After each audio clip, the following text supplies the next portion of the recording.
Minnesota tore up Green Bay. AJCD and D Hop had a day. Mahomes had his first road divisional loss. Jimmy G cannot toss. And the Carolina Panthers finally won. Hooray. Welcome to the Mish Po.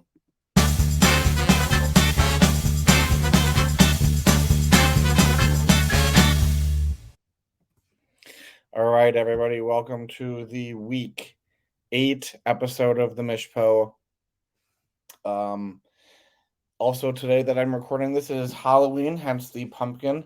Um, have not seen any trick or treaters yet at the moment, but I have heard rumblings that they are out there. So we will have a bowl out. I believe it's out there currently of candy, so that they just take the candy and such. But I'll give any updates if I see any costumed people walking around. Before we jump into anything, I've got myself a Smirnoff Ice here. I had a feeling it'd be pretty tight, so I got a little bottle opener here, which is also just my water. It's got a bottle opener on the bottom. Pretty neat. So, we will be drinking this ice for today's beverage of choice. Oh gosh, I spilled. Um, but that's all right. Nothing wrong with little spillage as long as it's not on too much electronics, which it's not remote. It's a little bit on something electronic, but not that big of a deal. So, all right. After last week, there were a bunch of trades. Bunch meaning I think four trades last week. We had none in this most recent week, and so we have no trades to cover. By the way, trade deadline is week 11. So I believe, once the final matchup ends, so whatever that Monday night game is, I believe once that matchup ends, then that's officially when trading will be over for this league. So just keep that in mind, as you're finagling the next couple weeks. Yeah, so I guess without further ado, we'll just jump into this week's matchups.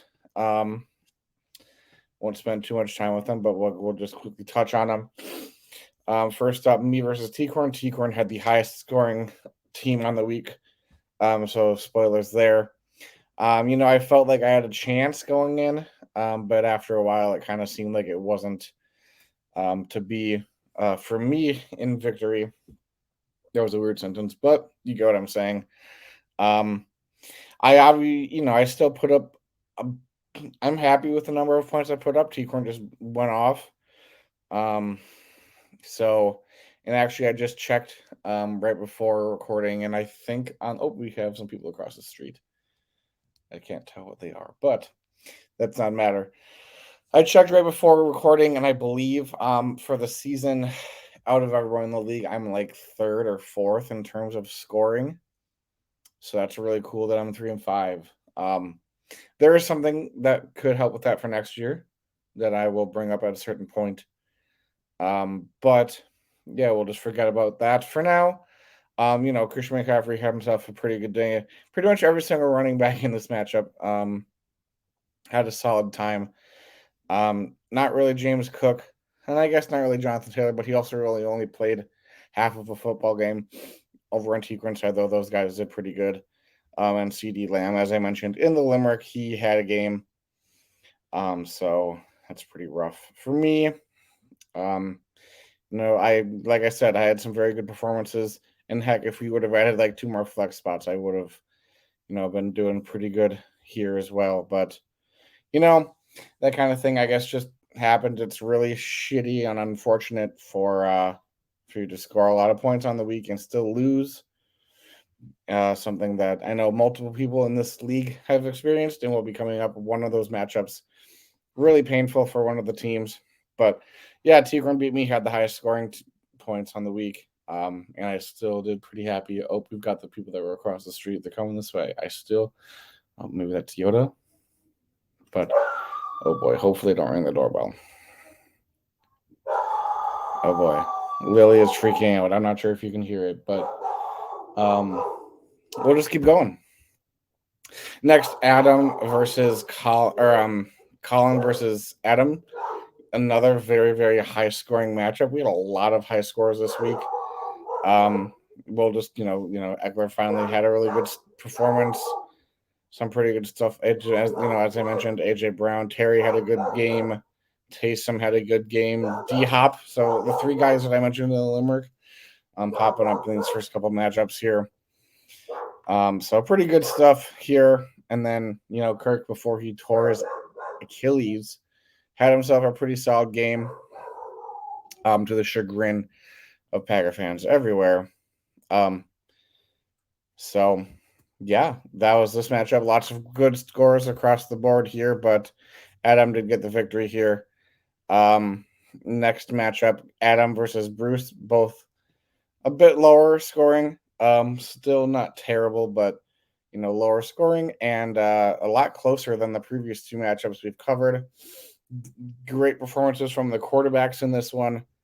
Kamara continues to be so good. He's only been playing for like a month, and he's already the running back 6. So that's kind of crazy. Actually, a little bit more than a month. He's been playing for just over a month, but I mean, he's put up elite numbers every single week. Kind of crazy how that's working out for him. Devontae Adams, though, on the other hand, he is not getting the targets that he deserved, as I mentioned in the Limerick. Jimmy G cannot toss. Devontae should have had like 30 points in this matchup. Definitely should have beaten Bruce with how Devontae should have played. But Jimmy G could just not hit him at all, except for that one target or one catch that he's got. But yeah, so that was this matchup, a bit closer. Bruce got the victory by about 2 points here. But that's not even the closest matchup. Moving us on to Matt versus Lincoln Kali, another really, really high scoring matchup. Lincoln came away with the victory here. And, Dak finally had a good game here. Feeling a bit lower than what you've been expecting from him, but still really good. Devonta had to bounce back. Kincaid, really good stuff with him being the primary tight end over there in Buffalo.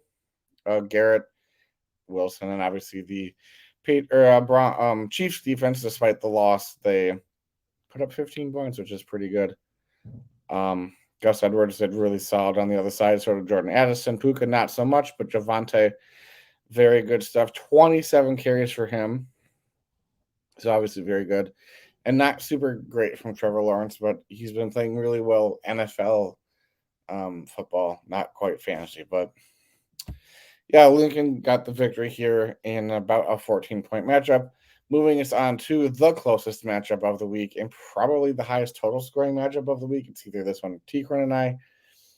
A difference here of 0.19. So like 2 yards of receiving or running would have been the difference in this matchup. And heck, there could be, I guess, a stat correction. This is a Tuesday, as I mentioned, that I'm recording this. So, I mean, Farm could get the victory here, depending on if there's a stat correction. But regardless, both teams did great. The second and third highest scoring teams on the week.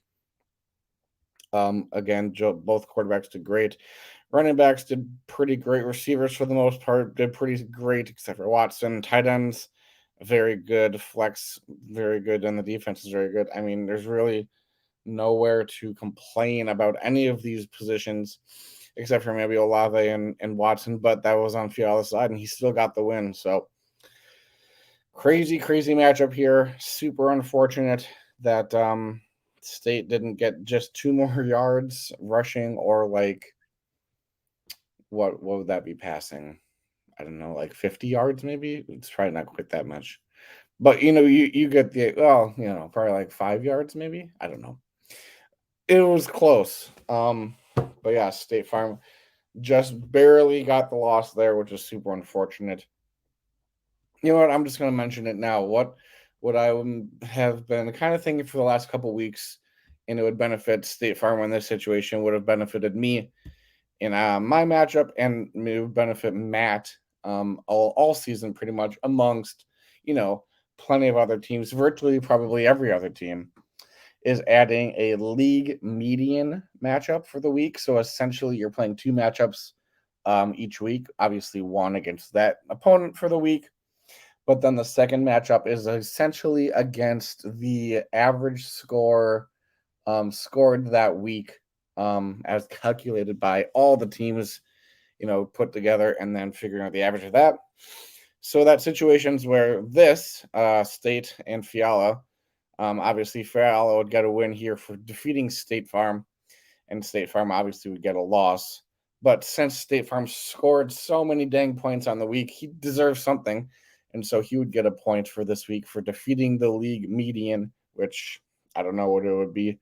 It's the average um, of whatever points are scored that week. I am in a league. I can't remember which league it is that I'm in, but we do have a league median. Let me see if I can find it. Um, Maybe it's this. Well, I got to see what my records are because it'll whichever. Yeah, so this league right here. It doesn't show it on here, but as you can see, my record is 11-5. So obviously, there has not been 16 weeks. Dang, this was a freaking close matchup too. Dang, but this guy maybe he got a win for. Well, I guess we got some higher scores here, so maybe not. But yeah, we got a league median in this league here that I'm in. Um, So it's quite nice when you can still get points, victories, even though you lose your matchup, because of your other team or your opponent just absolutely going off. Like in this my matchup with Secret, I probably would have scored more than the league median. State Farm definitely would have. Heck, maybe Matt would have. I don't know. Um, but yeah, I think it makes things a bit more fair. It really it benefits the teams that are actually good as opposed to the teams that are lucky. Like like right here, Caleb, he would have if he would have faced virtually if he would have faced any other team this week besides Sam, he would have lost. So he got lucky in that case to where um he got facing Sam, and so he got the win. So it kind of works in reverse too. So like Caleb would have gotten the victory here for defeating his opponent, but he would get a loss since he didn't beat that league median. So it kind of balances things out. I think it's a really good idea. Obviously, we're not going to implement it for this season because we're into it, and you can't just change something like that halfway through a season. But I will push forward hard in the off season, and I think it'll benefit everybody. It'll make it more fair to the good teams, and just take away that luck aspect a bit more, and just benefit the actually good teams like myself and Matt and all these other teams that are scoring high points, and just kind of making things a bit more balanced. So anyway, that was State Farm and Fiala. Next, we've got Michael versus Abby. um Not all that close. Michael scored a decent amount of points here, so probably deserved a victory in the grand scheme of the week here. Still undefeated, so that's pretty miraculous. That you're able to go 8 weeks and still have a, you know, undefeated record. That's pretty impressive stuff there.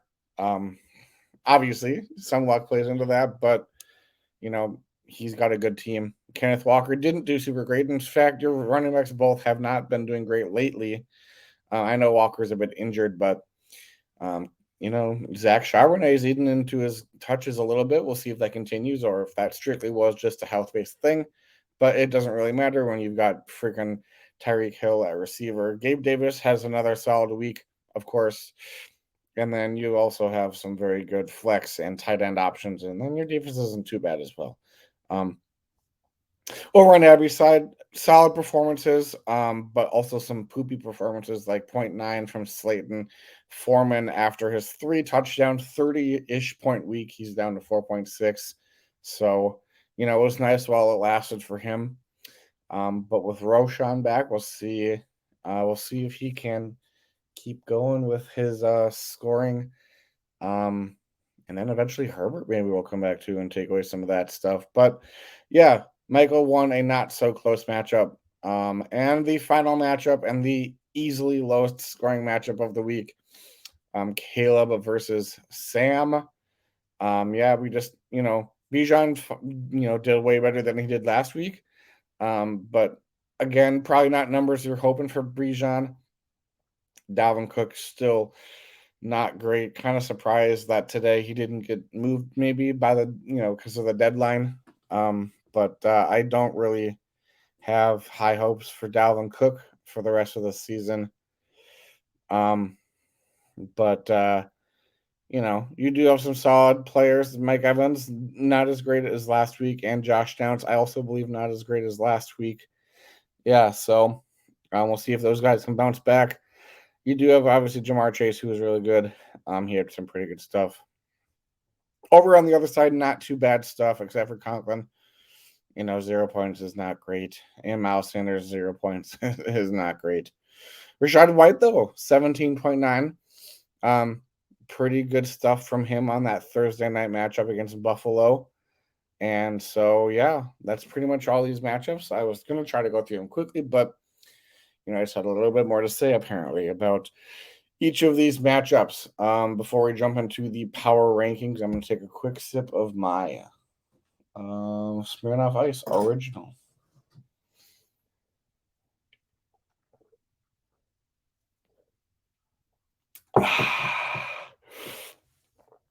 All right. Power rankings for week 8.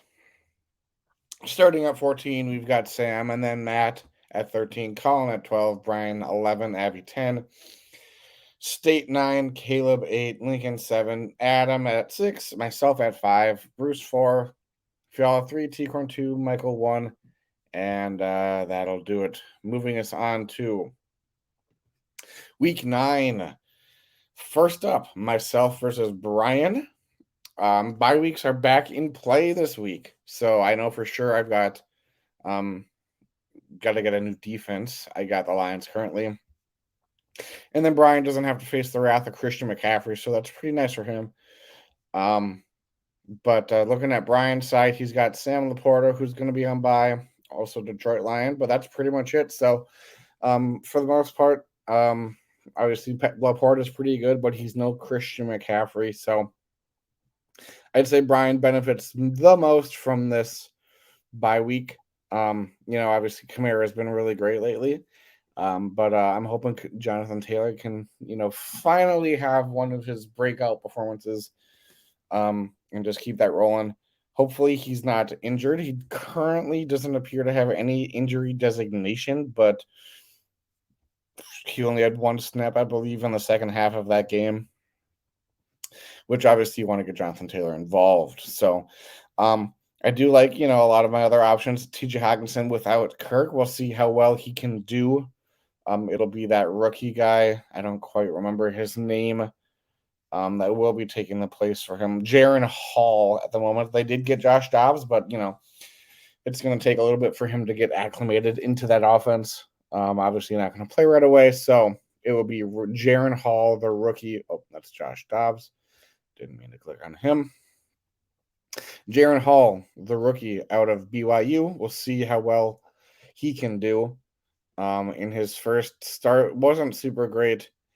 Obviously, again, when he came in against us, negative 2.18 points. But it's tough to come in just with very little notice. So I'm gonna pick myself here. I'm not gonna never pick. I feel like my team is good enough to beat virtually anybody. Obviously, I've said that many a times, but I will pick myself here. And moving us on to Bruce versus Lincoln, 2 4-4 teams here. So they're really duking it out. Bruce is currently in the playoffs. And I believe the winner of this matchup would be currently in the playoffs because they have the same record. So Bruce would stay obviously in if he wins, and Lincoln would take that spot, I think, depending on some other matchups. But if you're just looking at these two matchups here, this is like a mini playoff game kind of. So pretty important to both teams. I'm currently looking to see if there's any buys. I'm not seeing anything currently in the starting lineup for either players. Over on Bruce's side, we've got Cortland Sutton on bye, but for Lincoln, there is nobody currently on bye, so he's all clean. And then Cortland Sutton, obviously, pretty solid lately, and scoring touchdowns. So not a bad flex play for him, but he is unavailable this week. But yeah, looking at what we got here, as much as and I'm going to be transparent, I would prefer Lincoln to win because I think I play him the next week, so I could beat him, and then maybe I could be in the playoffs. But I do think Bruce is probably going to win this, unless we have some stinker games from some of these players. And, some of these players on Bruce's team have had some stinker games, like Tony Pollard and Aaron Jones have not been great lately. Drake London earlier in the season is not super great. Schultz has had his bad games. Amari Cooper. So, you know what? Maybe I've just talked myself into giving Lincoln the win here. He did score a lot of points last week, and Bruce not so much. So, you know what? I'm just changing it on the fly. Lincoln, you're going to win here. I believe in you. Maybe Dak Prescott and that Cowboy offense finally figured it out, but should be a fun one. Lots of stuff riding on it. So I will be picking Lincoln in that matchup.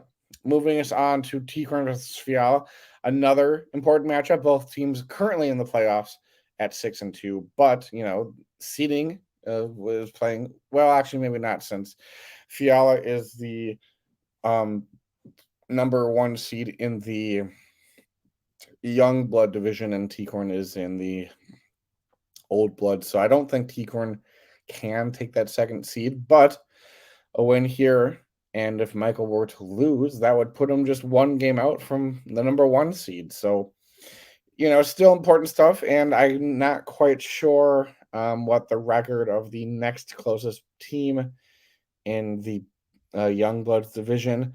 It's Adam one game back of Fiala. So, still a pretty important game for both of these teams, just for seeding at the moment. Both currently in the playoffs, as I said, but we'll take a look at what we got here. Firstly, I do notice that there is no Jahmyr Gibbs, and knowing that the Lions are on bye, I know he's on bye with Christian Kirk as well, and we also got Jameson Williams. Probably not would have played him, but to make it fair, Fiala's number one running back, Travis Etienne, is on bye. So I would probably argue that benefits T-Corn more than Jahmyr Gibbs being on bye, since Etienne has been more established as one of the premier running backs in the league right now, currently running back 2.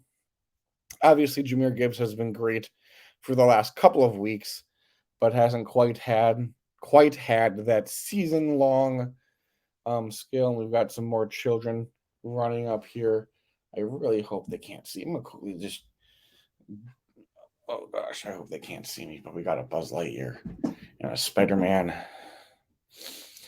And then we got some, I should shut this blind a little bit because it's wide open. If they just see me sitting in here, just watching, and they're like, oh, there's got a bull out on the front porch, but I don't think they have seen me yet. And to be fair, I think I may have just made eye contact with a mom. Oh gosh, this is quite a situation I've put myself in. I didn't realize there'd be so many kids last year. There wasn't this many kids, I think. But I'm going to quickly, I think, shut this blind here so that people don't see me. Okay. Now I feel much better. Whew, that was a tough situation. But I should be in the clear now. All right. Both teams have good defenses. Dallas has been the number one probably on the season. And there are some question marks here for the flex players. Tight ends have both been playing really well, and these receivers have been fluctuating. CeeDee Lamb had his great week last week, but Olave, Cooper Cup, not super great last week. I think Pittman did all right. Yeah, he did pretty good. So should be a fun matchup. Ticorn had an awesome week. Fiala also last week had an awesome week. It's gonna be tough, but I'm gonna give it to Ticorn here. I just think he's got more upside with some of his guys. Should be a good one, but I'm gonna give it to Ticorn. So next, moving on, we've got Michael versus Sam. I mean, this one there's not really much on the line. Michael 1-8, or sorry, 8-0, and Sam is 1-7. We do have a couple players on bye right away for Michael. Here we got Ayuk and AJ Brown, or Amon-Ra St. Brown rather, and then also Jerry Jeudy on bye. So some pretty solid receivers over there from Michael. Over on Sam's side, nothing on bye, no players. So he's got his full lineup. We'll see how well these guys can play. I probably just prognosticating here to fill those flex spots from Michael. I would probably think he's got some rough options. But I guess DeMarcado and Jamal, just throw in there. He'll maybe pick someone up. But that's what he's got at the moment. So, I'll just assume he'll roll with that. Yeah, I'll probably still pick Michael. It'd be real funny if he lost to Sam. But I think he'll probably win. So that is Michael versus Sam. Moving us on to Caleb versus Colin. Fairly important. Both teams currently on the outside of the playoffs, but Caleb is within striking distance, about a game and then maybe points ish. Colin about 2 games out, same position as me in terms of record. We do have Jared Goff over here for Caleb on bye, and then Khalif Raymond also on bye for Caleb, and nobody on bye as I can see for Colin here. Austin Eckler just kind of returned to form here. So he's been looking good. These guys not so much. And then obviously Lamar. And then some pretty solid. Marquise is solid. And Komet has been pretty decent lately. Curtis, I think, is currently hurt. So maybe you've got a couple options. D Hop, we'll see if he can keep that going. And there's also DK. So I'm gonna pick Colin here. I don't really think it'll be all that close. He's got some solid players. Not that Caleb doesn't, but I just don't really trust some of these guys like I trust Colin's guys. So I'm gonna pick Colin here. Moving us on to Adam versus State. Again, kind of important stuff going on for Adam as he's in the playoffs at the moment, but always looking to improve seeding. And then State is kind of right on that cusp. Again, similar place to where I am at. Adam does have Kirk in his lineup still. Obviously, that will change as he is currently done for this season. So I'm sure he'll just throw Jordan Love in there. But bye weeks, we've got David Montgomery and Josh Reynolds and Jacksonville's defense over there for Adam. And then for State, we've got George Kittle, Julio McLaughlin, and Calvin Ridley. So, a couple guys per team here. Montgomery obviously was out for the last couple of weeks, so that's nothing new for him. We've got guys that can kind of be boom or bust here. Should be pretty similarly matched for the most part. But I will be picking Adam here, I think, to win. He's got some just guys who can absolutely go off. AJ Brown, especially. Terry had himself a pretty solid game. Taysom even has been getting a lot more involved in the offense. And so I'm going to be picking Adam here. It would be kind of cool if he lost. But I would pick Adam. And then in our final matchup, we've got Abby versus Matt. right off the bat, I see Trevor Lawrence over here on by format. And scrolling down, we also have Javante and Evan Ingram and the San Francisco defense, which current now has Chase Young added to the mix. So that's a pretty scary defense. Over on Abby's side, though, obviously we got Debo Samuel and then Brock Purdy by.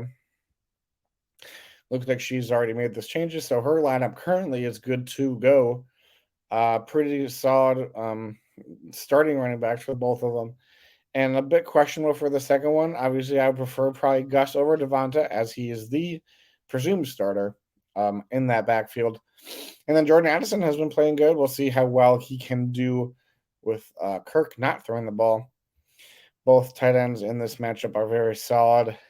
And then the flex plays are a bit interesting. We've got another tight end over here in the flex over there from Matt. Rashid Shaheed, though, has been playing pretty solid. And Rashi Rice. So some Rashi-ish names in the flex spots for these two teams here. Yeah, I think this might be a pretty close one, but I'm gonna give it to Abby here. You know, no, I'm not. I'm gonna give it to Matt. He's gonna get his second victory of the season, and he's gonna rejoice in what we all have at least once done. And I think he's gonna do it again. Double that win total. So Matt for the victory here. So that will do it for this week's matchups. I hope everyone enjoyed this episode. And good luck to everybody except for Brian. I don't remember. I never remember. Yeah, Brian. I hope everyone does well except for Brian, and then also those guys that I mentioned that I hope they lose, like Bruce. Uh Probably Caleb. Just guys, just guys and gals that are ahead of me in the standings. I just want to make the playoffs. So that's all I really want. I think my team can beat dang near anybody. So as long as I can get to the dance, I'll have a good time. So yeah. Happy Halloween to everybody. Hopefully you have candy or watch a scary movie. So with that, thank you and thank you.